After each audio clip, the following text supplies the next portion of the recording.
putus asa dengan rahmat Allah. Innahu la yai'asu min ruhillah illa liqaumil kafirin. Yang putus asa itu cuma orang-orang kafir. Jadi kalau masalah kita hanyalah anak udah kuliah tapi nakal, melawan dan lain sebagainya, ingatlah bahwa setiap orang bisa berubah. Masih banyak kesempatan kalau umurnya panjang untuk bertaubat. Ada kok orang yang sudah sakaratul maut baru hijrah? Ada? Kalau dipikir-pikir, mana lebih bagus taubatnya sekarang atau menjelang sakaratul maut? Mana bagus? Kalau kita tahu waktu taubat lebih baik menjelang sakaratul maut. Karena orang yang kalau dipikir-pikir nih, mana bagus taubatnya sekarang, Allah kasih hidayah sekarang, atau kasih hidayahnya sebelum mati aja? Orang yang bertaubat, yang sebenar-benar taubat, itu Allah anggap sebagai kembali kepada fitrah. Tapi kan kita nggak bisa kayak gitu, Besti. Kita kan mengejar hidayah secepat-cepatnya kita dapat bertaubat, sehingga apa? Sehingga ibadah kita makin banyak. Jadi ibu-ibu yang saya sayangi karena Allah, sekilas memang kalau sekarang kita bertaubat, ada nggak kemungkinan lagi berbuat dosa? Ada. Tapi kalau bertaubatnya seminggu sebelum meninggal, kecil kemungkinan berbuat dosa. Tapi kan taubat nggak kayak gitu juga. Ya, taubat nggak kayak gitu juga. Taubat itu kalau bisa kita harapkan secepat-cepatnya, karena kita nggak tahu kapan kita meninggal. Nah, makanya ibu-ibu,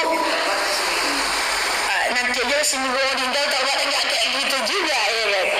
Jadi ibu-ibu, ada kesempatan kita bertaubat, itu insya Allah tanda Allah sayang sama kita. Pertanyaan lebih detail, emangnya apa ciri-ciri orang bertaubat? Apa indikator bahwa saya ini udah taubat? Kan gitu ya? Kan taubatlah. Kan bertaubat harus ada indikator. Apa ciri-ciri kalau kita ini udah termasuk golongan orang-orang yang bertaubat? Itu penting loh untuk kita tahu. Tadi konsep pertama saya sampaikan bahwa orang yang bertaubat, ciri-ciri orang yang disayang adalah Allah maafkan dia dan Allah suruh bertaubat kembali kepadanya. Kata Allah, move on lah, balik ke aku lagi, taubat ya, gitu kan. Yang kedua, apa indikator orang yang bertaubat? Itu masalahnya. Nah, ini saya sampaikan, kalau kita udah punya ini semua, berarti kita udah termasuk ke dalam golongan orang yang bertaubat. Satu, kita mulai takut berbuat dosa. Itu indikatornya. Biasanya santai aja, lantak ke situ. Sekarang mulai takut. Banyak dosa kita kemarin saja mulai takut. Yang tadi keluar rumah buka aurat, sekarang mulai takut. Ya, itu ciri-cirinya.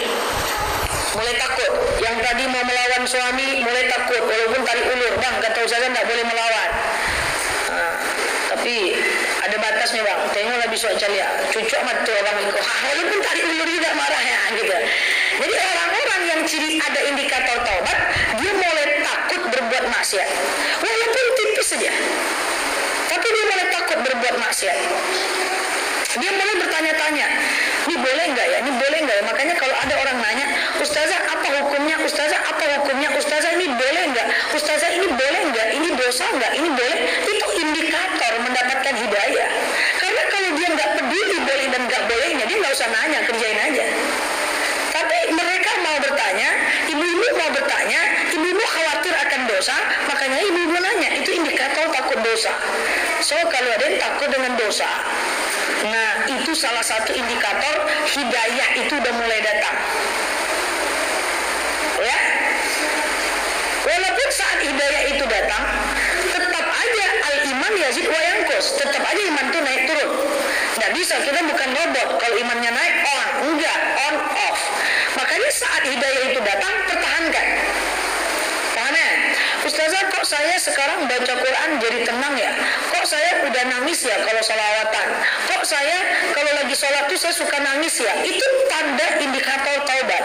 Nah, tapi pertahankan, jangan dilepaskan. Nangisnya 2 hari aja, setelah itu lantaklah, jangan. Perlu dipertahankan. Dia mulai takut berbuat maksiat. Itu indikator taubat. Oke? Nah, yang kedua, ciri-ciri orang mendapatkan hidayah dan dia mulai ada indikator untuk melakukan untuk lebih baik, dan ciri-ciri orang yang disayang oleh Allah salah satunya bertaubat, ciri orang yang mulai taubat pertama tadi takut berbuat maksiat.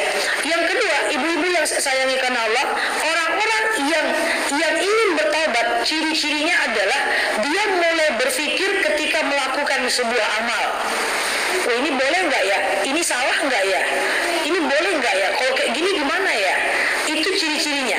Dia mulai takut salah dalam beramal. Tadi dia takut berbuat maksiat.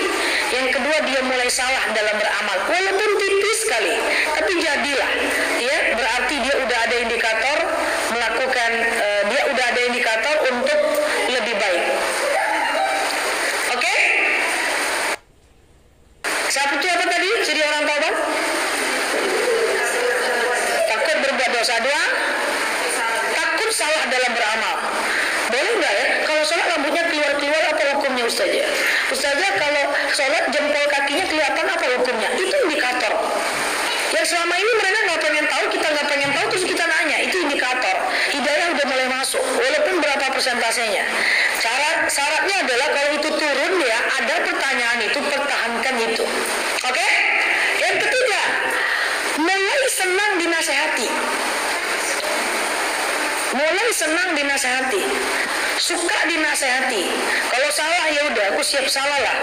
Ya itu ciri-ciri orang yang mendapatkan hidayah. Itu kan tergambar dari jemaah-jemaah saya. Ya misalnya kemarin di beberapa masjid saya bilang, saya udah sonding 17 Agustus jangan lomba joget-joget ya. Joget balon. Taruh balon perut. Laki-laki perempuan joget. Perempuan joget. Jangan ya, hindari lomba itu ya. Oh, mereka udah mulai ngangguk-ngangguk. Oh, aja dia. Oh, jangan itu lagi weh. Tulakan kau kan. Di masjid-masjid mereka udah seperti itu. Itu nggak ada bantahan, itu ciri-ciri hidayah udah mulai muncul. Walaupun ada bantahan sikit-sikit, lebay saja nih mak, gitu ya. Atau bantahan kan sekali setahun ya saja misalnya, tapi itu bisa kebaca bahwa ketika dilarang meninggalkan, tidak tersinggung tapi meninggalkan, itu ciri mendapatkan hidayah. Tapi saya lakukan juga Ustazah, saya lakukan tapi teringat muka Ustazah waktu berjoget-joget, itu ciri juga. Apa saya ada mendapatkan chat itu? Ada Ustazah, kata Ustazah tidak boleh berjoget-joget. Saya joget malam nih Ustazah, pas joget teringat Ustazah, itu ciri juga. Jadilah ya kan, wah ya. Jadi kalau ada yang kayak gitu, itu ciri ya, mendapatkan hidayah. Jadilah walaupun tipis-tipis ya. Oke? Nah itu yang pertama. Yang pertama baru kali ini.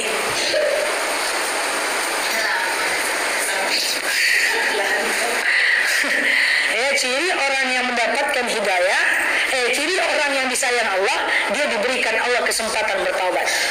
Udah? Yang kedua, makanya maaf ya kalau ibu nengok ada orang yang selama hidupnya maksiat, tidak sholat, maksiat, tahu-tahu Allah kasih penyakit. Entah Allah kasih sakit tipes, terbaring sebulan di rumah sakit, tahu-tahu dia bertaubat. Itu ciri orang yang Allah sayang. Enggak sholat, enggak puasa, tahu-tahu sakit, harus cuci darah, bertaubat dia, kembali kepada agamanya. Langsung dia membentang sejadah tengah malam. Selama ini puluhan tahun tak pernah bentang sejadah. Itu ciri-ciri orang yang disayang sebenarnya. Kadang-kadang Allah itu kasih kita sakit biar kita bentang sejadah di tengah malam. Pertahankanlah bentang sejadah itu. Jangan pas sehat nanti tidak jumpa sejadah letak di mana lagi. Ya, jadi makanya banyak ya orang-orang yang dengan tetangga nggak baikan ya, kemudian sentimen, suka marah-marah, nggak pernah zakat. Tahu-tahu Allah kasih aja dia sesuatu, sehingga dengan sesuatu itu dia bertaubat. Kemarin dia nanya sama saya, Ustazah, suami saya itu sangat betul-betul tak sholat, sangat betul-betul tak menafkahi saya, sangat betul-betul maksiat. Boleh nggak saya berdoa di Mekah, Ustaz, ya Allah kasihlah dia ujian ya Allah, kasihlah. Saking sakitnya hatinya, ya Allah kasihlah dia sakit ya Allah ya.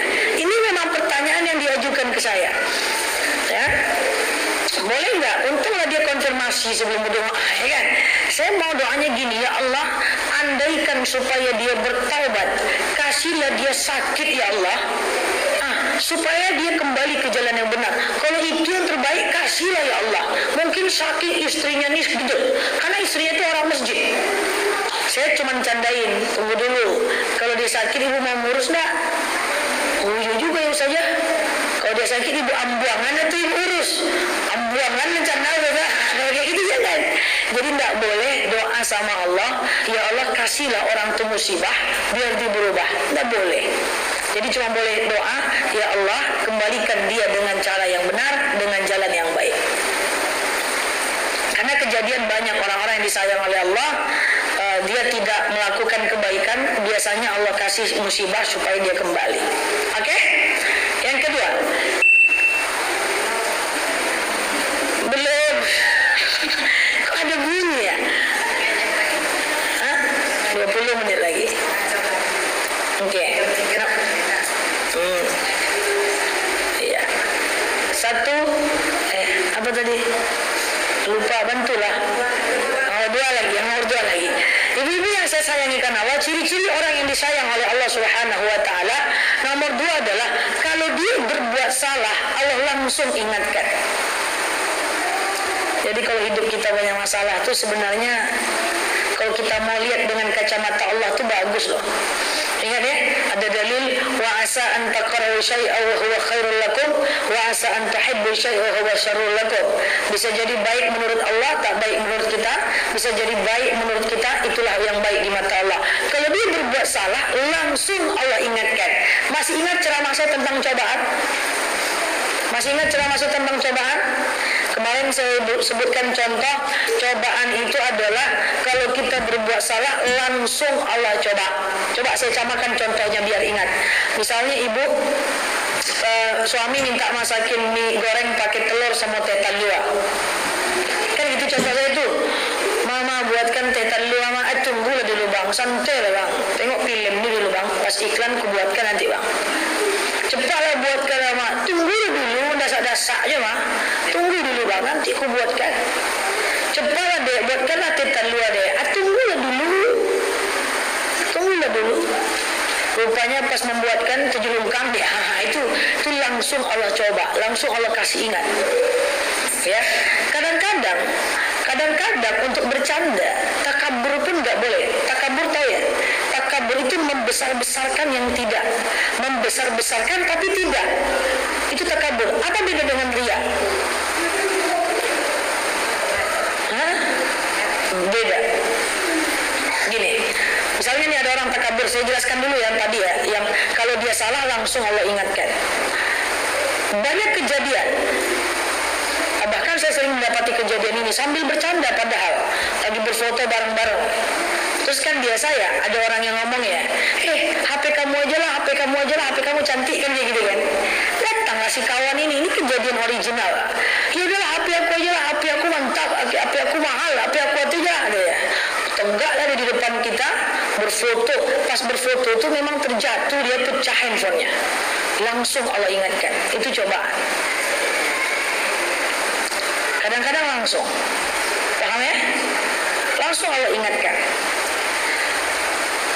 Saya pernah dengan mata kepala saya sendiri.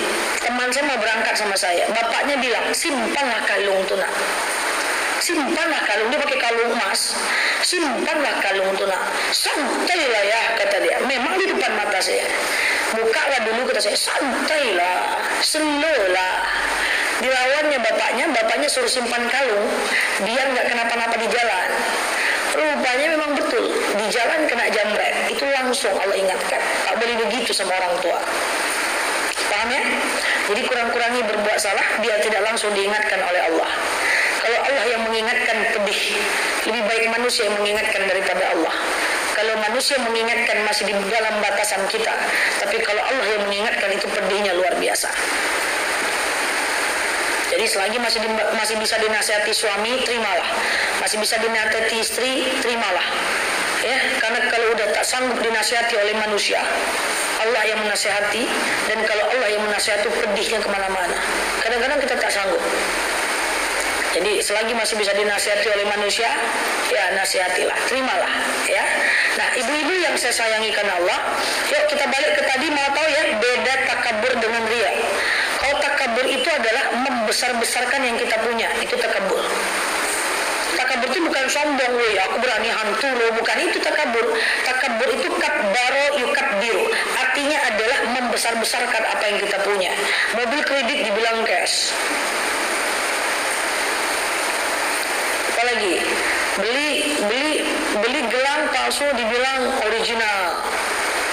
Beli tas KW dibilang aku beli nih mahal nih, padahal enggak. Itu takabur. Bedanya dengan ria apa? Ria itu asal katanya ro'a yaro. Ro'a yaro. Apa artinya? Memperlihatkan kebaikan. Kalau takabur itu membesar-besarkan apa yang kita punya. Takabur itu membesar-besarkan apa yang kita punya. Kita besar-besarkan apa yang kita punya. Ya. Tapi kalau ria itu memperlihatkan kebaikan kita. Itu ria. Ustazah, tapi kok di masjid-masjid tuh ada tuh kelompok satu kurban, kelompok dua, wakaf ini, sebutkan namanya, acara hati ke hati, ya, ibu mau nyumbang berapa, itu kan menyebut-nyebutkan kebaikan. Boleh menyebut-nyebutkan kebaikan dengan syarat memotivasi orang lain. Tujuannya fastabiqul khairat. Ibu boleh aja sumbang sembako, terus telepon teman ibu, woi, aku nyumbang 100 sembako tahun ini, kau berapa? Tantang dia, biar dia mau juga, itu boleh. Itu juga memperlihatkan kebaikan, tapi tujuannya berlomba dalam kebaikan. Tapi kalau menyebut-nyebut kebaikan saja, itu tidak boleh, itu ria, hilang amalnya. Itu ria, ya, beda dengan takabur. Biasanya orang ria dan takabur akan langsung diberikan Allah peringatan. Hati-hati, itu bahaya. Langsung Allah berikan peringatan. Jadi terutama ibu-ibu yang udah punya banyak pengalaman, saya sering beri contoh seperti ini. Ada ponakan ibu tinggal di rumah ibu 2 tahun. Ponakan ibu, anak kakak ibu kuliah di Pekanbaru, kakak ibu di Bukit Tinggi. Kuliah dia 2 tahun, 3 tahun di UIN lah di Pekanbaru. Sampai dia tamat 4 tahun. Suatu ketika itu anak jadi anak yang sukses. Anak ibu butuh bantuan dia. Ibu telepon lah ponakan yang tadi 4 tahun tinggal di rumah ibu. Ibu telepon, "Hai Fulan, kami butuh bantuan kamu nih. Anak kamu begini-begini, adikku begini-begini." Dia cuek, dia nggak bantu. Apa kata kita biasanya? 4 tahun kau tinggal di rumahku kemarin. Sekarang aku minta bantu sekali aja kau tak mau. Dah, ceritakan dah sama orang. Woi. 4 tahun dia tinggal di rumah aku. Sekarang aku perlu, nggak ada dia. Hilang pahala 4 tahun, detik itu juga. Hati-hati ya. Saya baiklah dengan Kak Ima. Saya baik, kapan dia butuh saya bantu, kapan dia apa dia bantu. Suatu ketika saya sakit kaki, "Kak, antarin aku ke rumah sakit, Kak." "Tidak bisa Ustazah, kenapa begitu? Saya sibuk." Saya marah. Sudah baik dengan dia tak balas. Ceritakan kemana-mana, Bu, kemarin aku bantu dia, Bu. Sekarang kayak gitu dia sama aku. Itu ria. Hilang pahalanya detik itu juga. Oke? Jadi ciri-ciri orang yang Allah, ciri-ciri orang yang disayang oleh Allah, nomor 2 apa? Dia langsung diberi peringatan saat melakukan kesalahan. Mana lebih suka dibanding Allah diamkan? Mana lebih suka? Saat salah langsung diingatkan. Lebih takut didiamkan. Karena Rasulullah itu kayak gitu. Setiap dia salah langsung Allah ingatkan. Itu sebenarnya lebih bagus. Suatu ketika Rasulullah SAW lagi ceramah dia. Di masjid dia ceramah. Datang orang buta. Sibuk ceramah, orang buta dicuekin. Orang buta peminta-minta. Dicuekin. Wah, diceramah aja terus. Orang buta dicuekin. Langsung turun wahyu. Abasa wa tawalla an ja'ahul a'ma. Langsung, jangan kau macam itu sama orang buta itu, kata Allah. Jadi Rasulullah itu setiap dia salah langsung diingatkan. Kalau bisa sih kita kayak gitu, salah langsung diingatkan. Cuman kan kadang-kadang nggak sesayang itu Allah sama kita. Kadang-kadang didiamkan, tahu-tahu datang aja musibah. Nauzubillah. Nah, itu satu ya. Jadi orang yang disayang oleh Allah yang pertama adalah Allah masih bukakan pintu taubat. Ciri-ciri orang yang bertaubat, dia takut berbuat salah.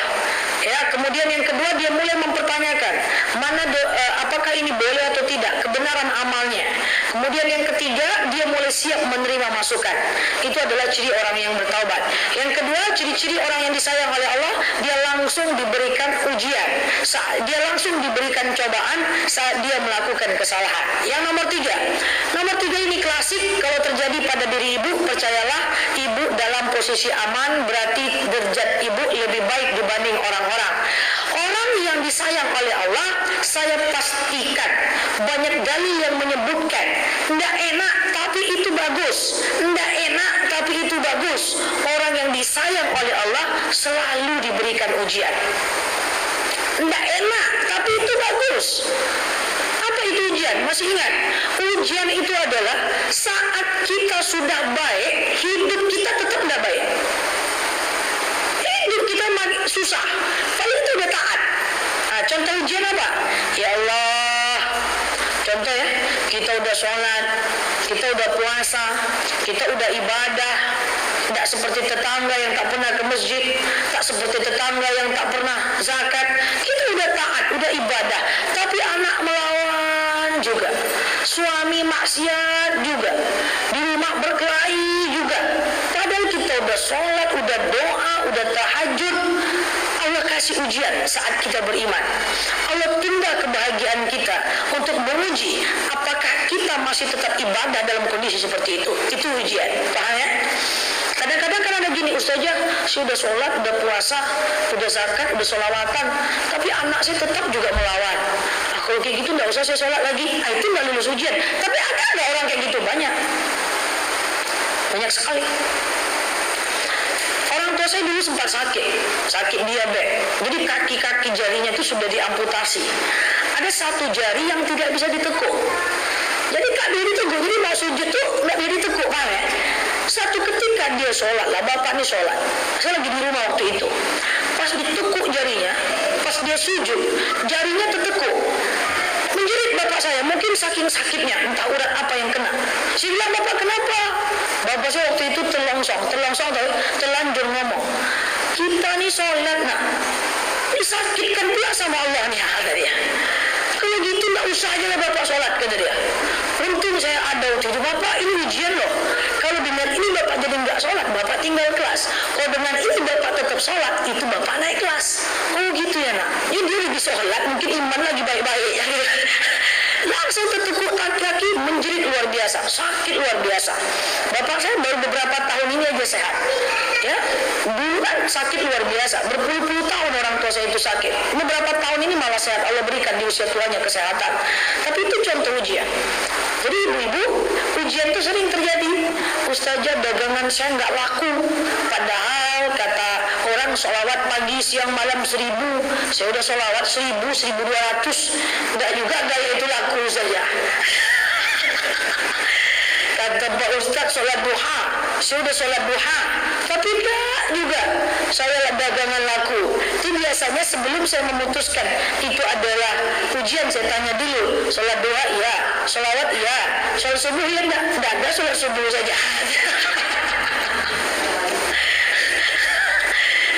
Ini sibuk ya. Sibuk, salawat magnet rezeki ya, penjemput rezeki. Sibuk aja salawat, kepala ke bawah kaki ke atas. Salat 5 waktu enggak, mana bisa? Enggak bisa. Nah, jadi gitu, sudah salawat, sudah salat duha, udah buka kedai pagi-pagi, udah baca auzubillahi minasyaitonirrajim, udah pokoknya udah. Tapi enggak juga laku-laku jualan saya. Itu ujian.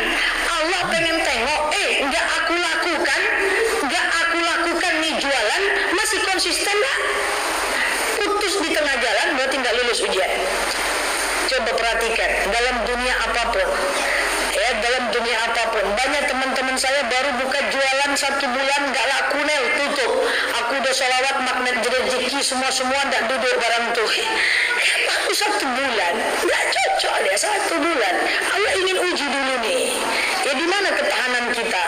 Itu ujian. Jadi kalau ada ibu merasa udah sholat rajin majelis taklim, utang serak-serak juga, itu ujian. Udah sholat, udah puasa, udah zakat, udah baik, udah ikutin apa kata Ustazah Nela, udah hafal doa semua lah.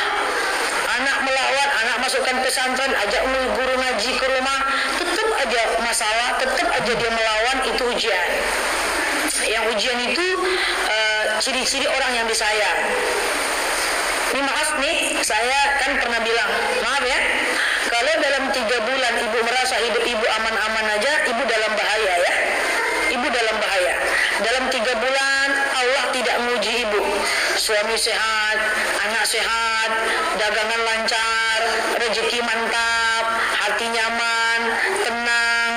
Salalalala, 3 bulan aman, hati-hati. Itu berarti nggak diuji. Itu dalam bahaya. Tapi dalam 3 bulan, oke, kok ada yang gosipin aku ya? Kok aku difitnah ya? Kok aku nggak ngapa-ngapa disalahkan ya? Kok anakku melawan ya? Kok suamiku maksiat ya? Aduh, kok gitu sih dia? Kita dalam posisi aman. So, hati-hati. Kadang-kadang hidup ini tenang-tenang bukan karena kita beruntung. Allah nggak peduli sehingga kita nggak diuji.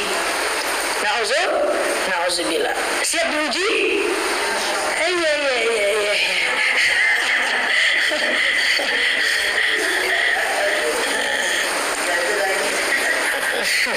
Ya, ini tenang-tenang aja. Nanti kalau tenang-tenang aja jadinya apa? Istidraj, ya kan? Nah, jangan sampai. Ya, tetap mesti ada ujian supaya naik kelas. Coba ingat apa ujianku bulan ini ya? Utang tambah. Misalnya. Oke? Nah, ibu-ibu yang saya sayangi karena Allah, yang kedua apa tadi? Yang kedua apa tadi? Yang pertama adalah ciri orang yang disayangi oleh Allah, dia diberikan kesempatan untuk bertaubat. Yang kedua, dia diberikan cobaan. Yang ketiga, dia diberikan ujian. Beda ya, kalau cobaan teguran saat melakukan kesalahan, kalau ujian adalah saat kita baik, cobaan ujian tetap Allah berikan. Kalau ada orang-orang yang diuji seperti itu, dibikin nangis tengah malam, galau, pusing, padahal udah taat, sampai dalam sujud, ya Allah, aku udah lakukan apapun yang kau mau, tapi hidupku kok gini-gini aja ya. Nah, itulah yang dinamakan dengan ujian. Ciri-ciri orang yang disayang. Yang keempat, orang-orang yang disayang oleh Allah Subhanahu wa Ta'ala, yang nomor 4 adalah Allah berikan dia kesempatan untuk mencintai ilmu Allah.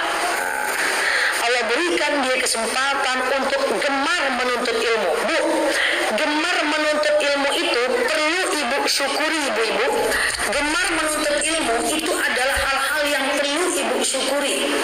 Karena kenapa? Karena satu dalil menyebutkan bahwa bada'al islamu ghariban wa sayaudu ghariban kama bada'a fatuba lil ghuraba.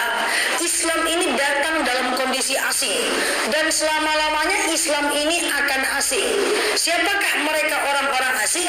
Yaitu orang yang berbuat baik saat yang lain berbuat kemaksiatan. Yaitu orang yang berbuat baik saat yang lain berbuat maksiat. Makanya Bu, orang yang beriman itu pasti sedikit. Karena dia adalah al-ghuraba. Saya ingat dulu waktu saya kuliah, kalau ditanya, "Nah, kamu pengen jadi apa?" Pengen jadi al-ghuraba. Apa namanya? Al-ghuraba, bukan ghuraba. Al-ghuraba. Coba semuanya. Al-ghuraba. Lagi. Pakai hamzah. Al-ghuraba. Al-ghuraba itu adalah al-islamu ghariban. Islam itu asing. Wa sayaudu ghariban. Selama-lamanya orang Islam itu akan jadi orang asing. Man huwa al-ghuraba ya Rasul? Siapakah mereka al-ghuraba ya Rasul? Yaitu orang-orang yang taat saat yang lain maksiat. Itu orangnya sedikit. Makanya majlis taklim itu orangnya nggak banyak. Makanya orang yang taat itu sedikit. Makanya orang yang terhindar dari riba itu sedikit. Makanya orang yang memilih hidup susah daripada terjebak hutang riba itu sedikit.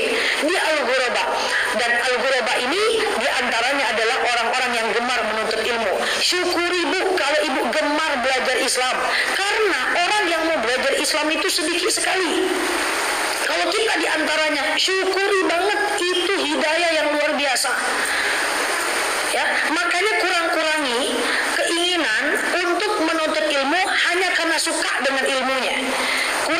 Maka tuntulah ilmu itu, walaupun apa yang disampaikan oleh Ustadz itu daripada 1000 kata yang dia sampaikan, 2 nyangkut jadilah. Paham ya? Nah, jadi menuntut ilmu itu kita apapun dari siapapun usahakan kita untuk tetap menyukainya. Karena kenapa? Karena mencintai ilmu, duduk dalam majelis, pengen belajar, itu bagian dari hidayah. Coba bayangkan, berapa banyak orang yang suka dengan menuntut ilmu? Sedikit Bu, sedikit sekali. Dan kita diantaranya. Maka ibu-ibu yang hadir hari ini itu adalah al-ghuraba. Amin. Tapi ini rame ya, bukan al-ghuraba bulan ya. Nah itu paham ya, al-ghuraba. Al-ghuraba itu adalah orang-orang yang sedikit saja. Nggak usah jauh-jauh lah. Ustadz berapa? Sedikit. Ustazah berapa? Nggak usah Indonesia di Pekanbaru ya sedikit. Ya, orang yang pintar baca Quran berapa? Sedikit. Ya, dan orang-orang yang mau belajar berapa?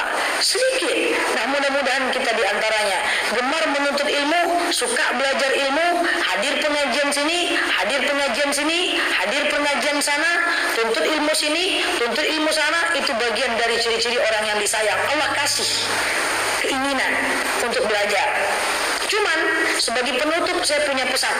Seandainya kita di antara al-ghuraba, orang-orang yang sedikit ini, tuntutlah ilmu untuk diamalkan. Ilmu tidak perlu banyak, yang penting diamalkan. Karena yang dinilai Allah saat kita berada di alam barzah, yang dinilai oleh malaikat saat kita berada di kuburan, yang dinilai di yaumul mizan, yang dinilai di yaumul hisab, dinilai di akhirat nanti bukan seberapa banyak ilmu yang kita dapat, tapi seberapa banyak amal yang kita lakukan. Betul? Bukan seberapa banyak ilmu, Bu, bukan, Bu, tapi seberapa banyak amal. Ilmu nggak ditanya. Profesor, doktor, you hafal berapa buku kata malaikat. Kamu baca berapa kitab? Enggak. Yang ditanya itu bukan ilmu, yang ditanya itu amal. Di antara amal muncul dari ilmu yang bermanfaat. Jadi ilmu itu biasa-biasa aja lah. Bayangkan ibu punya ilmu yang biasa-biasa, tapi ibu amalkan yang biasa-biasa itu, nanti ditanya oleh malaikat, semua ilmu itu teramalkan. Masya Allah. Maka saya cuma berpesan kepada diri saya pribadi, umumnya kita semua, tuntutlah ilmu benar-benar ingin diamalkan, bukan sekedar memenuhi nafsu intelektual, bukan sekedar kepengen tahu kepo-kepo, tidak, tapi memastikan yang kita pengen tahu itu adalah yang kita memang amalkan.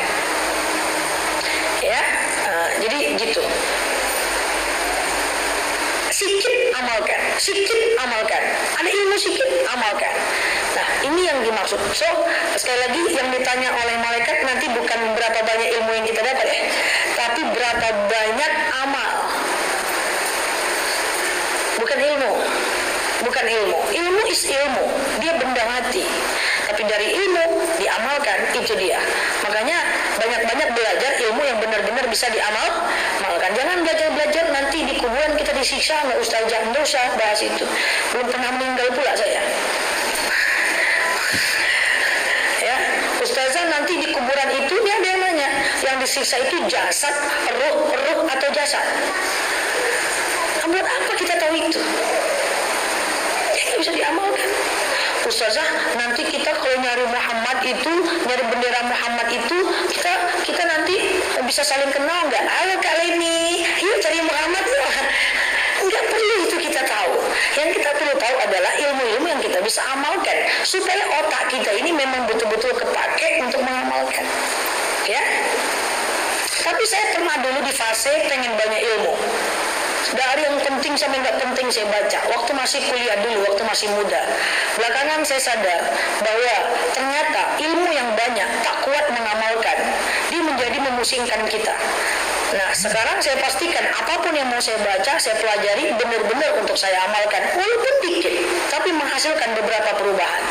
Semoga kita mendapatkan ilmu itu, itulah ciri-ciri ilmu yang bermanfaat. Amin Allahumma amin. Demikian dari saya, semoga ada manfaat. Wallahu a'lam bishawab. Ala hazihi niyah. Al-Fatihah.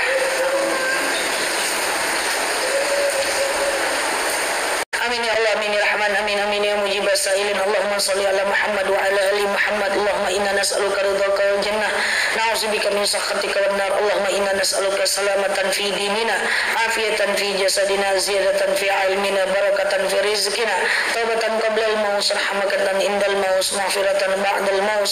Allahumma hawwin 'alaina fi sakaratil maut, najatan minan nari wal 'afwa 'indal hisab. Allahumma antas salam minkas salam wa ilaika ya'udus salam, fahayyina rabbana bis salam wadkhilnal jannata darus salam. Tabarakta rabbana wa ta'ala ya hadzal jalali wal ikram. Allahumma inna na'udzubika minal hammi wal hazan, na'udzubika minal ajzi wal kasal, na'udzubika minal jubni wal bukhli, na'udzubika min ghalabati ad-dini wa qahri rijal. Allahumma innaka afuwun karim tuhibbul afwa fa'fu anna ya rabbal alamin. Allahumma in kana rizquna fis sama fanzilhu wa in kana rizquna fil ardi fa akhrijhu wa in kana rizquna ba'idan faqribhu wa in kana rizquna haraman fatahhiruhu wa in kana qalilan fakasirhu ya rabbal alamin. Allahumma rabbana anfa'na bima 'allamtana wa 'allimna ma yanfa'una. Allahumma rabbana hab lana min azwajina wa zurriyyatina qurrata a'yuni waj'alna lil muttaqina imama. Allahumma ighfir lana dhunubana wa liwalidina warhamhuma kama rabbawna shighara. Allahumma yassir 'alaina umurana wa la tu'assir 'alaina umurana ya rabbal alamin. Allahumma ansur ikhwanana mujahidina fi Palestin. Allahumma ansur ikhwanana mujahidina fi Iraq. Allahumma ansur ikhwanana mujahidina fi Mesir. Allahumma ansur ikhwanana mujahidina fi Indonesia ya rabbal alamin. Allahumma istajib du'ana ya Allah, istajib du'ana ya Rahman ya Rahim ya mujibas sa'ilin. Allahumma salli ala Muhammad wa ala ali Muhammad. Subhana rabbika rabbil izzati amma yasifun. Salamun alal mursalin. Alhamdulillahi rabbil alamin. Wallahu a'lam bishawab. Assalamualaikum warahmatullahi wabarakatuh.